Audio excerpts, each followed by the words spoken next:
Oh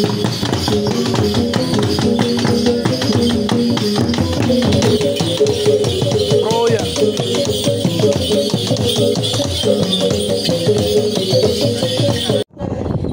Ya kan?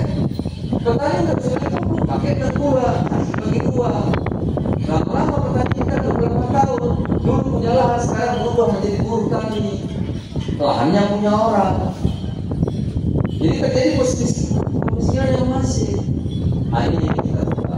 Maka pakai Pak Prabowo pangan duluan. Karena tadi menyangkut banyak petani padi, pangan luas kan? Ada padi, ada jagung, ya, ada protein. Apa protein? Ikan, daging, ayam, terus protein. Dan ini menyangkut orang banyak. Ini yang sekarang kami sedang kerjakan. Mulai dari mana? Banyak. Pertama, ada dua. Pertama, kita optimalkan yang ada, perbaiki masih pertanian sekarang. Cepat, jangan lama apa, pupuk, kata orang tadi.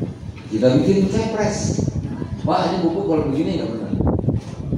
Pupuk sampai petani 500 tanda tangan, 148 aturan. Buat rumit, bertele-tele. Kenapa? Koron, banyak maling di situ. Saya minta Pak, minta kepres, saya isi kepres, potong semua. Dari Menteri Pertanian kasih pupuk langsung rakyat. Nah, sekarang ada nggak yang terlambat pupuk? Ada? Nggak ada lagi. Karena kalau ada pupuk telat, langsung kita ganti ke persiapan kabupaten itu hari itu juga. Ganti. Dua, saya bilang, nggak boleh lagi alasan inflasi petani jadi korban. Nggak petani yang dikenceng, salah. Oh, petani yang dikorbankan, dia produsen. Orang banyak, anaknya sekolah, badannya hitam, kaki gelap, gelang gelap, badan gelap, rezeki gelap. Nah, harus kita bela. Jadi keberpihakan penting.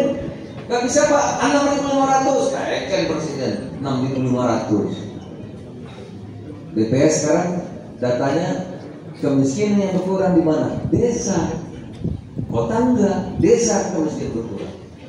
Pupuk lancar, harga gabah 6.500, harga jagung 5.500. Mungkin jagung belum berjalan sebagaimana mestinya, karena gudangnya Bulog nggak nampung. Nah, ini baru sementara Pak. Ya, padi jagung baru sementara. Kita sekarang akan dengan Menteri Keuangan nanti kalau dibahas saja yang menjajah ketemu Pak Ter. Kita ingin membangun di NTT garam besar-besar, jadi garam nanti pusat garam di seluruh Indonesia, bahkan mendunia itu ada di NTT. Kita akan bangun. Garam terbaik Pak, bukan sembarangnya yang disumbang. Ada di danau apa itu? Danau itu Pak. Ya, tinggal bikin pabriknya, garamnya jadi sendiri. Saudara yang berada di Flores, saudara Sika pasti kita pindah. Karena makannya ikan dan proteinnya tinggi. Jadi Indonesia itu yang begitu kaya, tetapi 28 tahun ini kita reformasi, ya, memang ini banyak harus disempurnakan. Kita selama 28 tahun ini, Bapak Ibu, kita kalau negara mau maju, politik itu untuk kemajuan bangsanya, itu politiknya itu. Kita politiknya 28 tahun ini apa? Agar survive. Akan penjara oleh wakil bupati. Bagaimana gubernur tidak diganggu oleh wakil gubernur? Bagaimana presiden tidak dijatuhkan oleh MPR DPR? Survive, agar survive politik. Terus yang kedua, politiknya elektabilitas. Yang penting bisa dipilih, jangka pendek, jangka pendek, 5 tahun, 5 tahun.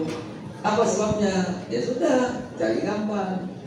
Kita tidak memilih jalan yang benar, tapi jalan yang mudah. Orang yang miskin, kasih beras 1 kilo. Orang yang susah, kasih sumbangan 200.000. Nanti rakyat kamu kaya gimana? Bermimpi ikut judul. Jadi kita melatih rakyat kita, ya, yang dulu rakyat itu kesatria berjuang, Walaupun miskin, rakyat dulu itu memberi. Nah sekarang tidak.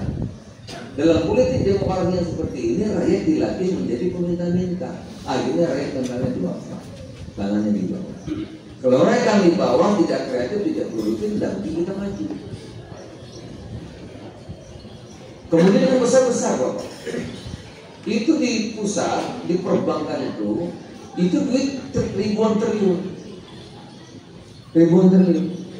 Tetapi karena dipikir jangka pendek, uang itu tidak ke rakyat, tapi berputar kepada ya mungkin 50 pengusaha besar saja.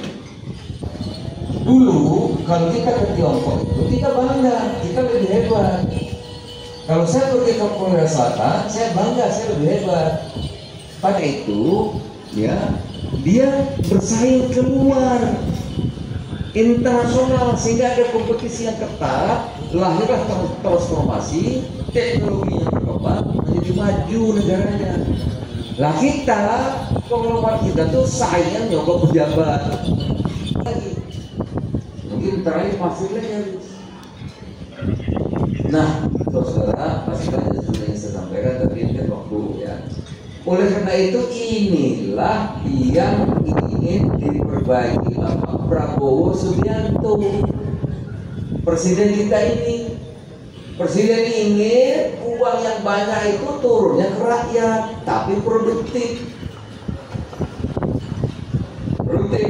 Presiden ingin agar ekonomi itu tidak dari konglomerat tadi itu, tetapi tumbuh dari desa, dari kecamatan, dan kabupaten. Ekonomi bergerak dari desa, dari kabupaten. Apa bisa? Bisa. Zaman Pak Harto dulu, bayangkan, ya, yang bangun pabrik pupuk Pak Harto dulu. Negara kuat. Sekarang negara lemah, karena negara hanya ingin dipilih lagi 5 tahunan. Gitu. Zaman Pak Harto dulu, yang saya ke Tiongkok Korea Selatan